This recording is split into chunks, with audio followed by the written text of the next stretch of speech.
প্রতি বছর এই রক্তদান শিবিরটা করে আসছি। গত প্রায় 2021 সাল থেকে আমাদের এই রক্তদান শিবির চলছে। এবছরও আমাদের যে রক্তদান শিবিরের সময়সীমা ছিল জুন মাসে সাধারণত আমরা করি, কিন্তু আমাদের সম্মেলনের বছর যেহেতু বছর আমরা তাই সকলের আলোচনার ভিত্তিতে আমরা সময়টা একটু পিছিয়ে নিয়েছি। ডিসেম্বরে সেই রক্তদান শিবিরটা করছি। কমরেড ওয়ালিউর রহমান, কমরেড কালীপদ মণ্ডল, কমরেড সুভাষ সামন্ত এবং কমরেড বাবু ধারার স্মরণে আমাদের এই রক্তদান শিবির। ডিওয়াইএফআই পাঁশকুড়া বাজার লোকাল কমিটি এবং EIKS বিভিন্ন অঞ্চল কমিটির উদ্যোগে এই রক্তদান শিবির, এবং আমরা আশাবাদী যে আজকের এই রক্তদান শিবিরে আমরা প্রায় 70 জনের অধিক রক্তদাতা তাদের রক্তদানের মধ্যে থেকে আজকের আমাদের এই রক্তদান শিবিরকে সফল করে তুলব আমরা আশাবাদী আছি।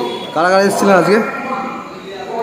কারা কারা এসেছিলেন উদ্বোধনী অনুষ্ঠানে? আজকে উদ্বোধন করলেন আমাদের রক্তদান শিবিরের এই গণ আন্দোলনের নেতৃত্ব আমাদের পূর্ব মেদিনীপুর জেলার অন্যতম মুখ গণ আন্দোলনের কমরেড নিরঞ্জন সিং মহাশয়, এবং আমাদের মাঝে উপস্থিত আছেন ডিওয়াইএফআই রাজ্য সম্পাদক মণ্ডলীর সদস্য কমরেড দেবজ্যোতি চক্রবর্তী, উপস্থিত আছেন আমাদের ডিওয়াইএফআই কেন্দ্রীয় কমিটির সদস্য এবং এই জেলার সম্পাদক কমরেড ইব্রাহিম আলী, প্লাস আমাদের বিশিষ্ট ব্যক্তিগণ বিভিন্ন সামাজিক ক্ষেত্রে যাদের অবদান আছে সেই সমস্ত ব্যক্তিদেরকেও আমরা আমন্ত্রণ জানিয়েছিলাম। আমাদের মধ্যে উপস্থিত আছেন কোলা ইউনিয়ন হাই স্কুলের প্রধান শিক্ষক, উপস্থিত আছেন SS পাটনা হাই স্কুলের প্রধান শিক্ষক, উপস্থিত আছেন পলসা চিন্তামণি হাই স্কুলের প্রধান শিক্ষক সহ আরও বিশিষ্ট ব্যক্তিবর্গ। কোথায় হচ্ছে এটা? এটা হচ্ছে পাঁশকুড়া বাজার সাহা গেস্ট হাউস। কোন ব্লাড ব্যাংক? কতজন রক্ত দেওয়ার টার্গেট রয়েছে আমাদের? এটা পাঁশকুড়া ব্লাড ব্যাংকের উদ্যোগে রক্তদান শিবিরটা হচ্ছে, তাদের সহযোগিতা আমরা এই রক্তদান শিবিরটা করছি, এবং আমরা আশাবাদী যে আমাদের 70 জনের উপরে আমাদের রক্তদাতা আজকে রক্তদান। কোন কোন সংগঠনের উদ্যোগে হচ্ছে আমাদের? এটা আমাদের ডিওয়াইএফআই পাঁশকুড়া বাজার লোকাল কমিটি এবং সারা ভারত কৃষক সভা EIKS গোবিন্দনগর অঞ্চল কমিটির উদ্যোগে রক্তদান শিবিরটি হচ্ছে। আমার নাম আর কি দায়িত্ব আছে? আমার নাম আশিকুর রহমান, আমি ডিওয়াইএফআই পাঁশকুড়া বাজার লোকাল কমিটির সম্পাদক। বিভিন্ন ক্লাব সংগঠনে আছে, বিভিন্ন প্রতিষ্ঠানে আছে, তারা রক্ত দিয়ে থাকে। এমনকি আজকে সরকারি প্রতিষ্ঠানগুলিতেও পুলিশ থেকে কর্মচারীরা আজকে রক্তদান শিবির করে। মানে রক্তদান শিবিরে সেই ভিডিটা আজ থেকে যদি 20 বছর পিছিয়ে যায়, তখন সারা পশ্চিমবাংলায় ব্লাড ব্যাংকের হিসাব থেকে সারা বছরে যা রক্ত হতো আজ 20 বছর বলতে পারি তার থেকে 20 গুণেরও বেশি রক্ত সংগৃহীত হয়। রক্তে অনেকগুলো গ্রুপ আছে, সব থেকে নেগেটিভ গ্রুপের রক্ত একটা ভীষণ সংকট তৈরি করবে। সে নেগেটিভ হোক, ও নেগেটিভ হোক, বি নেগেটিভ হোক, যেই নেগেটিভ গ্রুপের রক্ত এটা পাওয়া কঠিন। আর এই রক্ত অনেক সময় আমরা দেখি যে তারা কাক নিয়ে কেউ রক্ত পান না, এমনি সাধারণ গ্রুপে। এই সাধারণ গ্রুপে যারা রক্ত পান না তারা আমাদের সঙ্গে যোগাযোগ করবেন, যেগুলো ব্লাড ব্যাংক থেকে আমরা রক্ত সংগ্রহ করি। আমাদের জেলায় আগে 3টি ব্লাড ব্যাংক ছিল, এখন সেটা বেড়ে গিয়ে 5টি ব্লাড ব্যাংকে 6টি ব্লাড ব্যাংকে পরিণত হয়েছে। তাহলে আমাদের জেলায় রক্ত সংকট হওয়ার কথা নয়। অনেক সময় ব্লাড ব্যাংকগুলি হয়রানি দেওয়ার চেষ্টা করে, এর মধ্যে অসাধু ব্যক্তি কিছু তারাও তাদের সাথে এই রক্তকে তারা পাওয়া যাবে না বলে মানুষকে ঘুরিয়ে দেয়। তাই সবার কাছে আমার আবেদন, জনমত নির্বিশেষে, বর্ণের বিভেদ না করে, ধর্মের বিভেদ না করে আমরা যাতে মানুষটাকে ঘটাতে পারি। এই কোন রাজনৈতিক দল করলো সেটা বড় কথা নয়। বাইরের জন্য ছবিটার মাঝে মানুষকে রক্তের প্রয়োজনীয়তাকে মানুষের সামনে তুলে ধরতে হবে। হ্যাঁ, এখন লাগি তো আরো বেশি বেশি মানুষ এগিয়ে আসবে রক্ত দিতে, এটাই আমাদের উদ্দেশ্য হওয়া উচিত। তবে যদি আপনাদের কখনো রক্তের অভাব দেখেন, ব্লাড ব্যাংক ফিরে দিয়েছে, আমাদের সঙ্গে যোগাযোগ করবেন। আমরা আমাদের কাজ দিয়ে সেই রক্তের ব্যবস্থা করব। তাও যদি রক্তের অভাব হয় তাহলে আমাদের কাছে এমন কিছু ব্যক্তি আছে যারা সঙ্গে সঙ্গে হাসপাতালে গিয়ে ব্লাড ব্যাংকে ব্লাড দিয়ে সেই ব্লাড নিয়ে আসতে পারবে।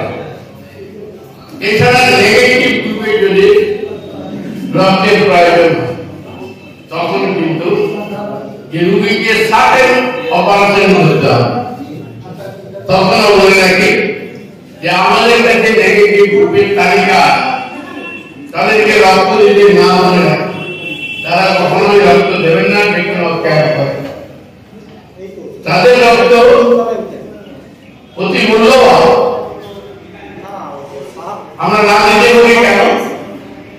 একটা হঠাৎ ধরুন অ্যাক্সিডেন্ট, হঠাৎ ধরুন এটা সার্জারি করতে হবে, দেখা গেল বি নেগেটিভ, ও নেগেটিভ, এই নেগেটিভ, তখন কিন্তু আপনি 100-তে কি 200-তে দুজন খুঁজে পাবেন। সেইটা আমরা স্টকে রেখেছি, সেইটা তাদের আমরা রক্ত দিতে না। যারা আমি আমার বক্তব্যকে দীর্ঘায়িত করবো না, আবার আমি কর্মসূচি আছে, আবার এখানে অনেক অতিথিরা আছে, আবার এখানে আরো রক্ত দিলেন, ফলে আমার অন্য কর্মসূচি থাকার জন্য সবার কাছ থেকে মাপ চেয়ে নিয়ে আমি চলে যাব। রক্তদান সফল হোক, রক্তদান এই মহৎ কর্মসূচির মধ্য দিয়ে যারা যারা সাহায্য করেছে বিভিন্ন ভাবে, তাদের সবাইকে আমার ব্যক্তিগত তরফ থেকে আপনাদের আন্তরিক শুভেচ্ছা ও অভিনন্দন। আমরা অনুষ্ঠিত করছি, বিশেষ করে সারা ভারত কৃষক সভা এবং গণতান্ত্রিক যুব ফেডারেশন।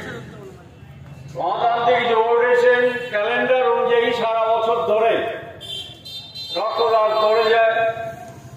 আমরা কৃষক সভা বিভিন্ন ব্লক কমিটি তারা উদ্যোগ নেয় এবং সেই উদ্যোগ নিয়ে তারা রক্তদান শিবির পরিচালনা করে। এখানে আমাদের গোবিন্দনগর অঞ্চল এবং পাঁশকুড়া লোকাল কমিটি এই রক্তদান শিবির অনুষ্ঠিত করছে। স্বাভাবিকভাবেই তাদের আমি সংগ্রামী অভিনন্দন জানাব। এটা দেখি আমাদের আর শীত পড়েছে, আর একটু দেরি করে শুরু করলে ভালো, কিন্তু আমার ব্যক্তিগতভাবে একটা প্রোগ্রাম জরুরি থাকায় আমাকে চলে যেতে হবে। যদিও কমরেড নিরঞ্জন সিং আমাদের রাজ্য কমিটির সদস্য, ওকেও ওই মিটিংটাতে থাকতে হবে, তাহলে উনি কিছুক্ষণ এখানে থাকবেন, থাকার পর যাবে। আমি বলবো মূলত এইরকম রক্তদান শিবিরগুলো আমরা সংগঠিত করি। রক্ত দেওয়া মানে আর একটা জীবন বাঁচানো, এটা ঠিক যে আমরা এইভাবে যখন সংগঠিত করি তখন বাংলার আকাশে আমরা দেখি, বাংলায় দেখছি আমরা যে প্রতিদিন আমাদের রক্ত ঝরছে এবং প্রতিদিন রক্ত আমাদের যাচ্ছে, এবং সেই রক্ত নিচ্ছে হচ্ছে টিএমসি।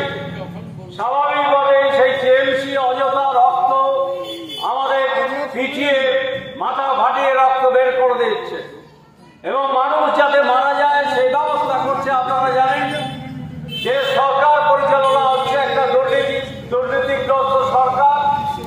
তারা কেবলমাত্র দুর্নীতিতেই হাত পাকাচ্ছে তা না, দুর্নীতিবাজরা, লুম্পেনরা যাতে এই ব্যবস্থাকে সবটা গ্রাস করে নিতে পারে সেই ব্যবস্থাটা যারা করছে, এবং শুধু সেই জায়গায় দাঁড়িয়ে নেই, প্রশাসন বিশেষ করে থানার পুলিশের সহযোগিতায় এই লুম্পেন রাত গ্রাম বাংলা থেকে শহর সর্বত্র তারা চালু রেখেছে। স্বাভাবিকভাবেই প্রতিনিয়ত বাংলায় মানুষ অত্যাচারিত হচ্ছে, নিপীড়িত হচ্ছে। আমরা তারই প্রতিবাদ করি এই দুটো গণসংগঠন, এবং আমরা মাঠে ময়দানে লড়াই করি, এবং এদের যে হচ্ছে ভূমিকা, সেই ভূমিকা যাতে স্তব্ধ হয় তার জন্য লড়াই করি। শুধু তাই না, আমরা সঙ্গে সঙ্গে সাধারণ মানুষ যাতে ভালোভাবে থাকতে পারে, যাতে মুমূর্ষু রোগী চিকিৎসা হতে পারে, রক্ত দেওয়া যায়, সেই রক্ত দানের কাজটাও আমরা সংগঠিত করি। সেইভাবে এখানে সংগঠিত হয়েছে। আমরা আশা করব যে এখানে রক্তদান শিবির সুস্থভাবে আপনারা পরিচালনা করবেন। তারা আমরা জানি যে আমাদের রেকর্ড রয়েছে পাঁশকুড়ায়, যে পাঁশকুড়ায় রেকর্ড সংখ্যক হচ্ছে যুবক যুবতীরা তারা রক্তদান করে আগামী দিনে হচ্ছে মানুষকে বাঁচিয়ে রাখার জন্য। আপনারা সেই মহতি অনুষ্ঠান, বিশেষ করে এখানে লোকাল কমিটি এবং গোবিন্দনগর হচ্ছে অঞ্চল কমিটি কৃষক সভা তারা যে উদ্যোগ গ্রহণ করেছে, তাই মহতি এই উদ্যোগকে আমি অভিনন্দন জানাচ্ছি এবং আশা করছি আপনাদের এই রক্তদান শিবির সফল হবে। এই আশা রেখে অভিনন্দন জানিয়ে আমার কথা শেষ করছি।